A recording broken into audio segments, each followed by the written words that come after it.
We bring you the latest updates from the Pna Newsroom. Students and teachers from various parts of the country get a surprise online conversation with President Ferdinand R. Marcos Jr. during their online gathering. The online kamustahan held on Christmas Eve was organized by the Department of Information and Communications Technology and gathered students and teachers, especially those who are located in geographically isolated and disadvantaged areas, to learn more about the government's Broadband ng Masa program. Students and teachers were thrilled to talk directly to the president for the very first time. In his message, Marcos vowed to improve internet connectivity in all areas of the country, including remote provinces. The DICT said an additional 628 free Wi-Fi sites are already operational on top of the existing 4,129 sites, bringing the total live sites to 4,757 areas nationwide. At least 2.1 million unique users, equivalent to 100,000 families, can now access the free internet connection. Christmas celebrations in some parts of the country were dampened by the lashing of heavy rains brought by the shear line affecting the Visayas and the northern portion of Mindanao. In Caraga region, heavy rains since Saturday have forced residents to abandon their abodes for safety due to floods. The disaster response teams of the local government units were mobilized as rainfall warnings were issued on Sunday in Surigao del Norte, Surigao del Sur, Agusan del Norte, Agusan del Sur, and Dinagat Islands. In Butuan City, some 98 families or 397 individuals from the coastal village of Masao were evacuated yesterday due to floods, huge waves, and strong winds.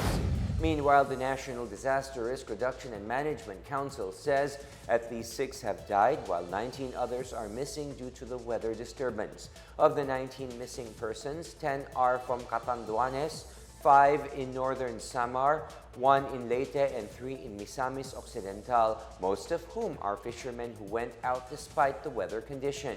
Meanwhile, the initial damage to agriculture is pegged at 54.77 million pesos, and initial damage to infrastructure is at 5.28 million pesos. The Senate will tackle the bills creating the Virology Institute of the Philippines, or VIP, as well as the Maharlika Investment Fund as part of its top agenda in 2023. Senate Majority Leader Joel Villanueva also said the Senate will also prioritize the Medical Reserve Corps, the National Center for Disease Prevention and Control, and the condonation of agrarian reform payments. The bills establishing the Center for Disease Control, or CDC, and the VIP are part of President Ferdinand R. Marcos Jr.'s legislative priorities.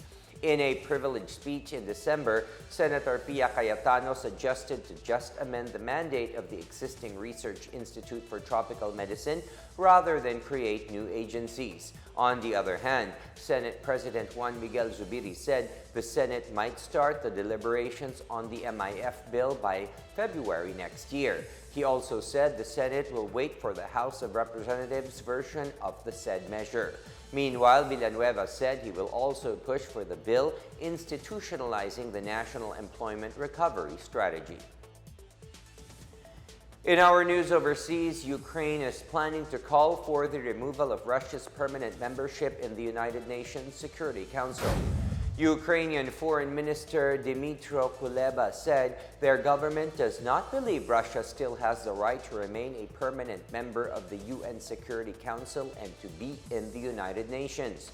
Kuleba said the question of Russia's veto-wielding permanent seat in the UN Security Council, also held by the United States, Britain, France, and China, was already being discussed around diplomacy circles. He said this includes what Russia should be like in order not to pose a threat to peace and security. Countries have long pleaded for reform of the Security Council, with some criticizing the lack of representation for permanent seats. Western powers meanwhile work to condemn Russia's invasion of Ukraine and prevent it from blocking Security Council meetings. All of us from the Philippine News Agency would first of all like to greet everybody a very Merry Christmas and hopefully a prosperous New Year. As the country is still recovering from the global pandemic, We urge everyone to please practice safety protocols and be considerate to everyone. Also, we ask for prayers for the people who are reeling from natural disasters and calamities. We wish everybody the best. And that is the latest and the biggest stories from the Pna Newsroom. For more news content, visit our webpage or head on to the Philippine News Agency's Facebook and Twitter accounts. We are also shown on the pages of the Office of the Press Secretary and on Radio Pilipinas RP1. I am William Theo. We tell stories that inspire change. A very happy holiday to everyone.